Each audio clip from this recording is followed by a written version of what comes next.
Good morning, everybody. Happy Wednesday. Welcome to Live Coffee Talk. I actually have a new addition to the family, so you'll be able to see him from time to time. He's a little baby. I just got him, so he's going to be joining us for a cup of coffee with my special guest, Victoria Hines.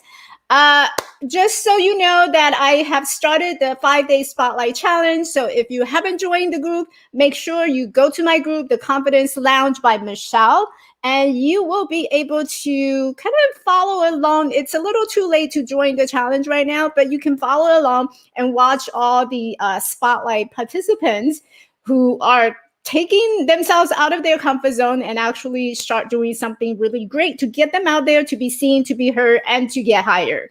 So today I want to bring my special guest, my guest speaker, Victoria Hines.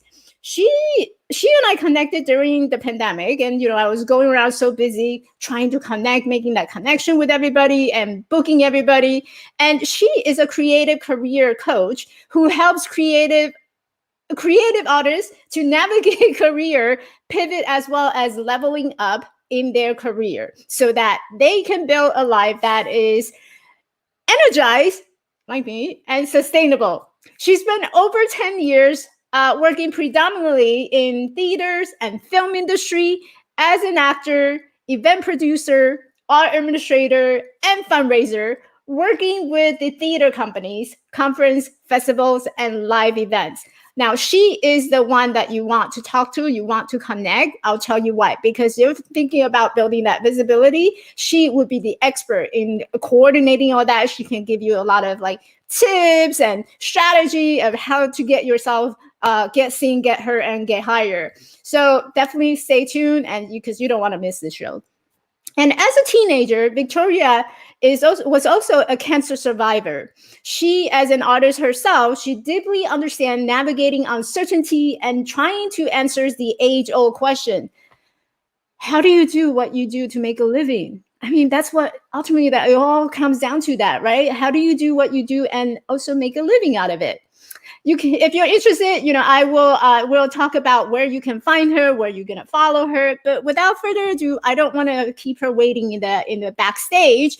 I'm gonna bring her in so that you can get to meet her. Hi, Michelle. Hi, good morning, Victoria. Good morning. I'm so excited to connect with you because, as I go through my own journey of trying to get myself out there, there's a lot of coordination that's involved in just working with the theater, working with the event producer, and it was just a lot of work. So I applaud you for that. Thank you. Yeah, I've been in theater since I was a kid, and I've probably been a piece of every single cog that goes into the production. And yes, it's not easy. There's a lot of pieces. Yeah. So I'm curious. The first question that popped into my mind was, how do you go from, someone who's in the entertaining world to a coach? I feel like that's really too extreme, right? It is a little bit. So for me, I actually hit probably the beginning of burnout in my acting career back in 2018. So I had booked this really awesome project. I was so excited. I was so proud of myself for getting in the door. And that project came and went. And it was altogether a wonderful experience, but it also sort of the rose-colored glasses were ripped off of me. And I started asking myself, okay, is this the life I want for the next 20, 30 years? Mm-hmm. And for me, it wasn't quite right. Something was off. So I started putting up these different boundaries, trying to be careful of what I said yes to. And slowly but surely, I realized I wasn't getting the opportunities of growth and challenge that I wanted in my life. So that was step one. It took many, many more years, a lot of iterations of, okay, what do I want to do next? And I actually finally hit rock bottom 2 years ago, and I hired my own coach because I didn't know how to pivot anymore. I had so many ideas. I had tried so many things and nothing was sticking. Mm-hmm. And it was through working with that coach that I sort of was able to zoom out and see all of my life for what it was and what I was naturally good at. What are my strengths? What are my skill sets? What what interests me, but also how do I want to serve the world and what problems am I interested in helping to solve? And coaching was one of those pathways that popped up out of there. I also didn't go down that path at first. I actually started creating experiences for my friends. So I was beta testing that. And through the process of creating experiences, I realized creating wasn't necessarily my passion there. I didn't like the producing of it. But what I was doing was coaching my friends in their own careers. And so I started putting two together. And I was like, okay, let's try this. And when I got a bunch of, I was in a program at the time. So I offered these free coaching sessions to people. And I was like, hey, let me see what I can do. I can help you get unstuck. That's when it all clicked. Yeah. So I think what comes up to my mind is a lot of us go through that routine of, I wake up in the morning. You kind of take it for granted. These are the things that I do. And you just kind of go through your journey and go through your day. You're doing it. But then for some reason, you come home at night, you're exhausted. You're just tired, right? So I was wondering if you can paint the picture for us. What was the typical day when you were experiencing that burnout? That feels like what that looks like. Yeah, so it was multiple stages. So it was not only burnout in my career, but it was also with my day job.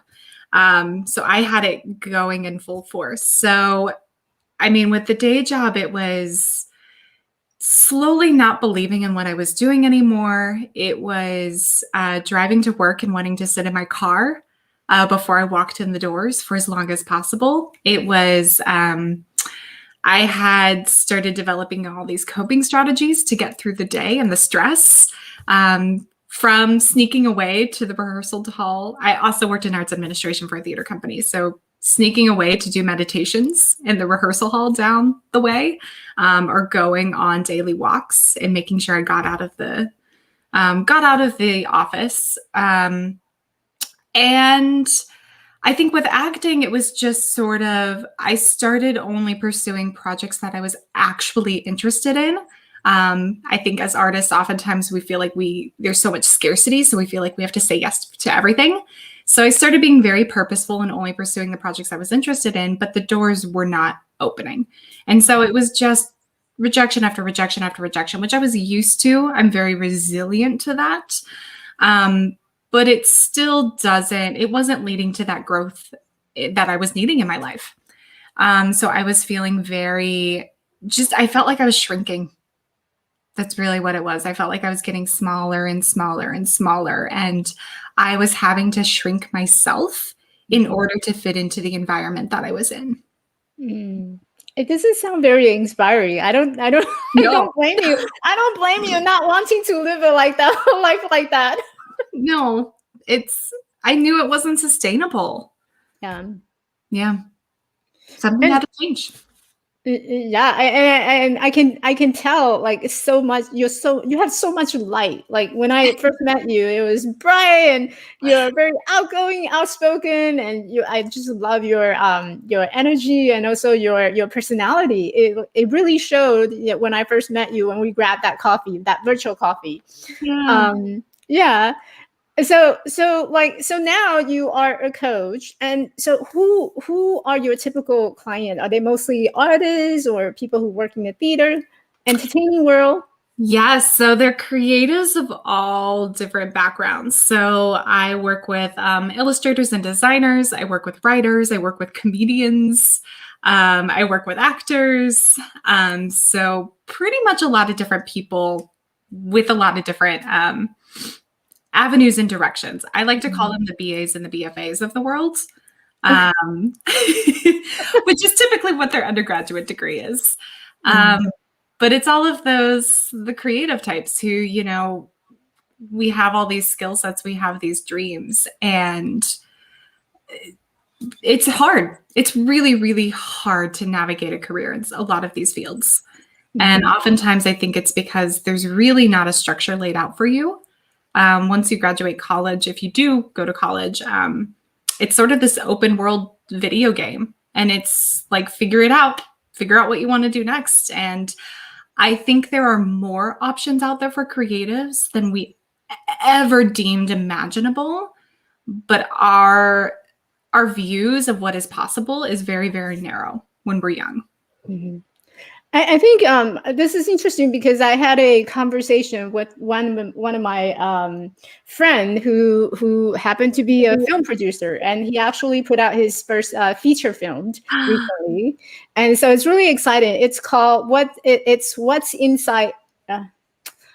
You know, if you are watching this, Eddie, I'm sure I killed your name on this. It's called it's What's Inside. I think that's what what's the name of it. But anyway, so he put out his first feature film. I butcher his name, the film name. But he and I had a discussion about this, and then I think a lot of creative artists are struggling because when you're first going out there, you're kind of just like you said, they're figuring out, right? Mm-hmm. And you're hoping, if you're lucky enough, you'll get picked up by one of the the producers, from film producers, or someone who would make you big.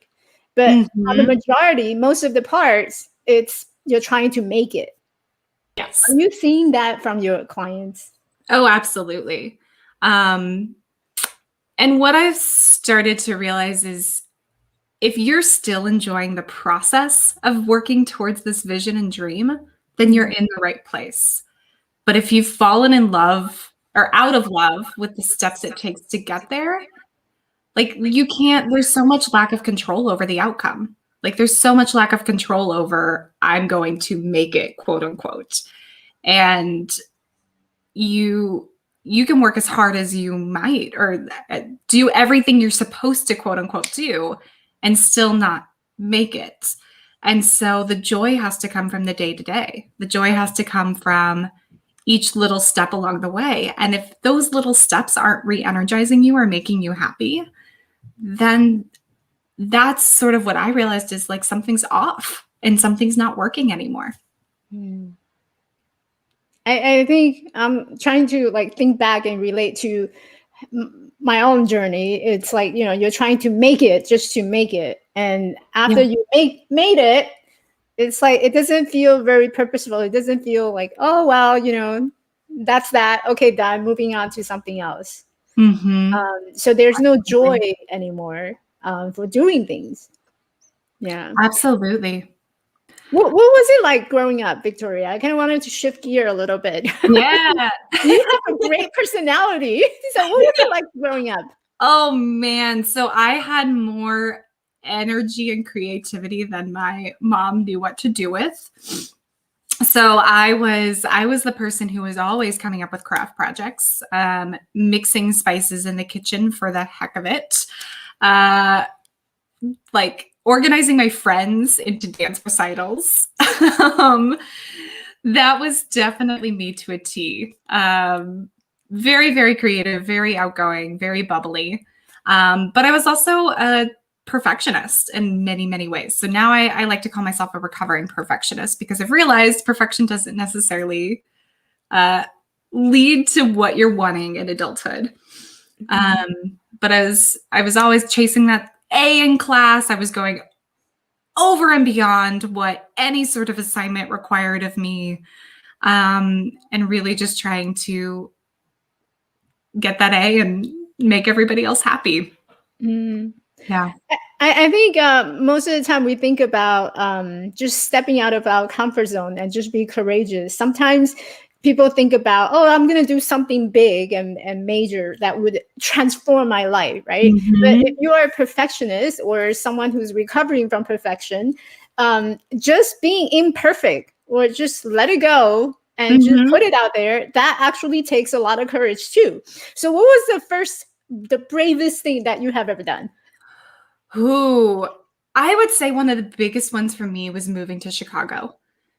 So I decided after college, which this was sort of the blanket advice as an actor, you move to LA, you move to New York, you move to Chicago. And I didn't know actually where I wanted to be right when I graduated. But I had all these little projects lined up. So I actually moved back home for a little while I was hopping between different projects in different locations. And I had set a date for myself. I'm going to move in January. Then move in January of 2015. I don't know where. So I think I decided the following fall. And I just did it. I moved to Chicago in January of 2015, and it was piles of snow, freezing cold outside, like not the best time of year to move, but I just did it. And I was lucky enough. I had a roommate, I had a place to stay, but I didn't have a job. I didn't really know what I was going to do. I didn't know that many people. So I sort of just moved to this whole other part of the country. What were you thinking? I was thinking that in order to grow, I needed to put myself in an environment that took me out of my comfort zone.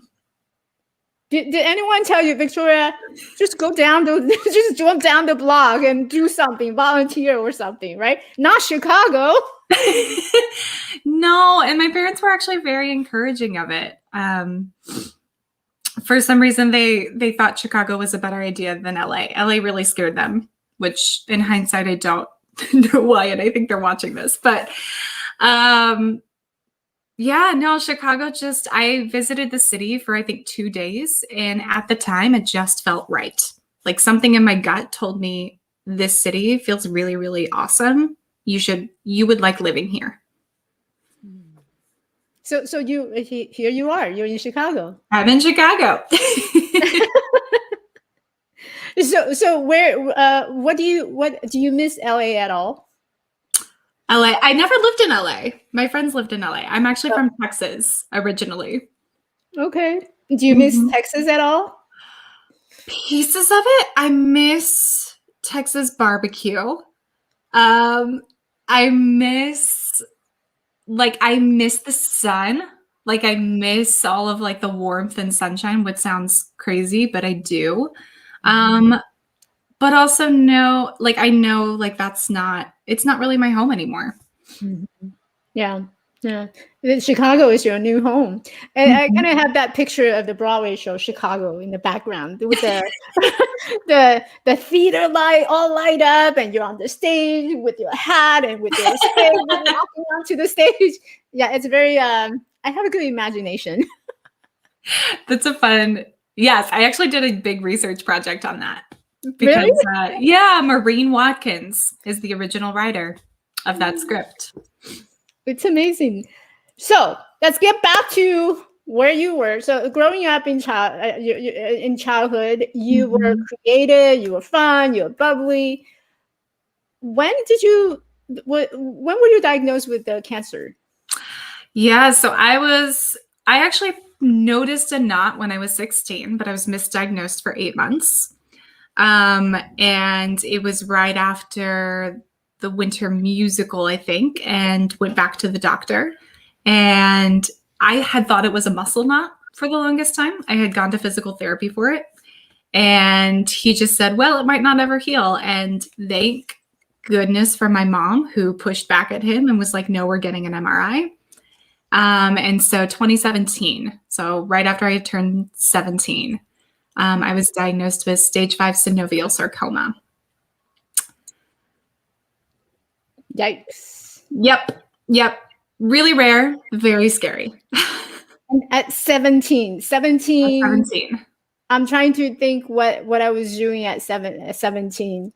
That's the age where you started to go out on dates and dating boys and dressing up all pretty, and there you are stuck, probably multiple treatments. Yeah, so I started chemo at the end of my junior year of high school. So I actually took my finals early so that I could start treatment. And then that lasted through basically the first semester of my senior year of high school. So not your typical senior year at all. I actually have a vivid memory. And I mean, at the same time too, I'm also trying to figure out, what do I want to go to college for? Or where do I want to go? Which just felt so incredibly overwhelming at the time. And I think a week after my first chemo treatment, I went to the International Thespian Festival, which is in Lincoln, Nebraska every year. And you can audition for college programs there.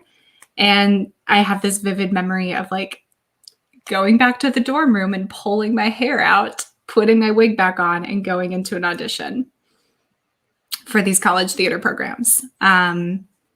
So yeah, it was not your typical experience, but I think what made me decide to pursue theater was the fact that all I wanted to do was be in the school musical the following winter. And that's what was sort of putting a fire underneath me of like, you just get to this thing, just get to this next thing, and it'll be better. Mm-hmm. Was going into the theater something that you always wanted to do? Yeah, I think it's something I started watching musicals as a kid with my grandparents and my mom and dad in this small little town in Texas. And they would bring in college students and do these big musicals over the summer. So I think I was always just fascinated and wide-eyed by theater, by putting on shows and productions. And I think I joined the theater. I started doing theater in middle school, and then the bug just kept on sticking. And for me, it really helped me break out of my shell because I think I had gotten this bubbly, outgoing person got really small and quiet because, you know, peer pressure, and you just want to fit in. And then theater, I think, slowly helped me find my voice again in a lot of ways. I'm glad you brought it up, because I was gonna ask you, did you always know? Because there's some of us who are really introverted and some of us are really extroverted. So they rather stay behind the scene versus someone, who's more outgoing and bubbly. They actually enjoy being in the spotlight. They want to be seen and to be heard. So they actually want to go into the theater. And it sounds to me that you had that outgoing and bubbly personality, and that you don't mind being on the stage and being on the spotlight. Oh, no, not at all. Except I'm also an introvert. I'm an extroverted introvert. Is that even a thing? I think it is. It's sort of like I have to have me time to recharge. If I don't have that, I fall apart and snap at people. But I also really, really enjoy being on a stage. I enjoy talking to people. I enjoy being seen. Yeah. So, which makes perfect sense why you are on the Clubhouse. Yes, indeed. And there is where you can follow Victoria on her Clubhouse. She actually hosts regular rooms to give people opportunity to come and share stories, right? Yes. So right now I'm sort of revamping the schedule I have going on there, but right now I have a regular Friday room at 2 p.m. talking about Are You Hiding as an Artist, which is a really great conversation. I have had a regular room talking about creative career burnout, which is something I've gone through myself. And I do a Monday session where you set a level up goal for the week. So holding each other accountable to really go after one thing each week that maybe scares you a little bit, but it's probably going to move your career, business, or craft forward. Mm-hmm. I love that. You're actually kind of coaching people on that platform a little bit, holding them accountable, setting up the goals, and yeah, they just don't know about it. And it's entirely free. The best part is you're giving it out free. Oh yeah, absolutely. And here's your website. It's victoriahines.com. That's where I assume that's where people can find a lot of information about you, right? Yes, you can find more about me. Reach out if you want to do a clarity call, as well as my different offerings and all that jazz. Well, I wanted to wrap it up using the time that we have, but I know there's a lot of people after the pandemic, especially the creative artists, because suddenly the galleries are closed. There's no more gallery to display and exhibit art, that big event. There's also the live event that got canceled. And theater companies, when they do audition, you have to do a virtual audition. So there's a lot of creative artists and entrepreneur actually. They're actually got stuck in at home and not going anywhere. So we don't give advice, but I'm going to ask you this word. What advice do you have for people who's going through that journey? Oh, yeah. I mean, it's hard because we've been in this for a year. So I'm trying to think of what I think my best advice would actually be this. Don't be afraid to dream again. I can personally say I know, like, when I was diagnosed with cancer, it became really, really hard to trust that I could set up a long-term dream for myself and trust that I would have the time to achieve that. And I think sometimes when life tosses you something and pulls those dreams away from you, it can feel like a really big blow. But once you've worked through surviving, don't be afraid to ask yourself, okay, what do I want my career to look like? And what do I want my art to look like? Yeah. It's so important not to lose our dreams and hopes. Yep, absolutely. Those are the things that keep us going, makes us motivated, and just wanted to continue. Whether or not we success, that's something else, right? We don't know what we don't know. Absolutely. Yeah. There's a lack of control, but also not having that vision there means there's nothing pulling you forward in your life. Yeah. What's something on your plate right now? Because, as we're moving forward, there's a lot of things that's happening as we're moving back to maybe more in-person meetings, hopefully, and people feel more comfortable in meeting together. What's your next things? What's my next thing? Business-wise or personal-wise? Well, how about let's do both, personal Okay. and business. I think it's important to give the audience that, the whole picture of, Victoria is this whole person. We're a whole Sounds good. So business-wise, I am hosting a 3-day challenge on May 3rd through May 5th called Burned Out to Lit Up. This is for any creative out there who feels like something is off. You are feeling burned out, stuck, lost, overwhelmed, either in your support job or in your creative work as well. So this is going to be a 3-day challenge. You can also watch the videos later if you can't join us live on how do you start figuring out what's out of alignment, what's specifically not working, and how do you start pinpointing what needs to change so that you feel a little bit more lit up and fulfilled in your work. So that you can definitely find on my website, or I think we're going to drop the link as well.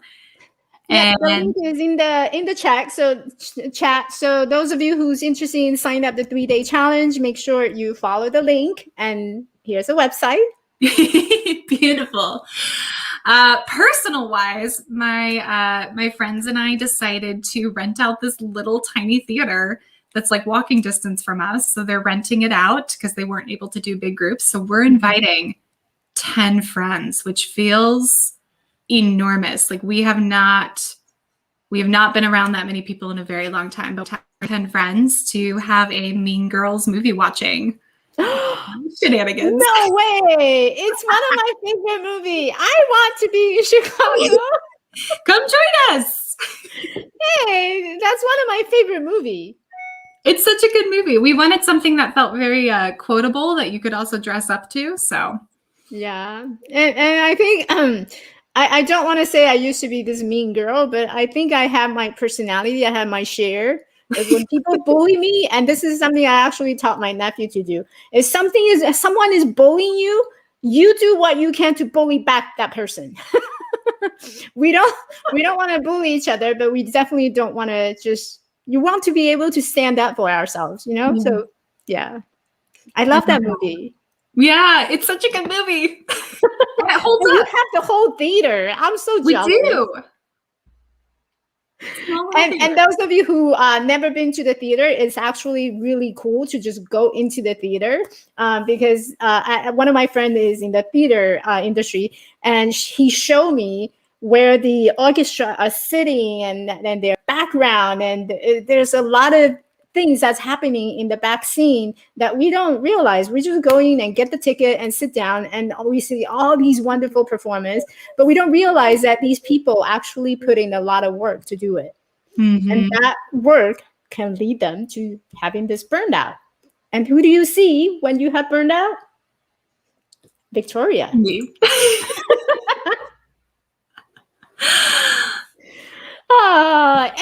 This is so fun. I don't want to let you go, but unfortunately I do have to let you go. Of course. Wait, quick question. What is the cat's name?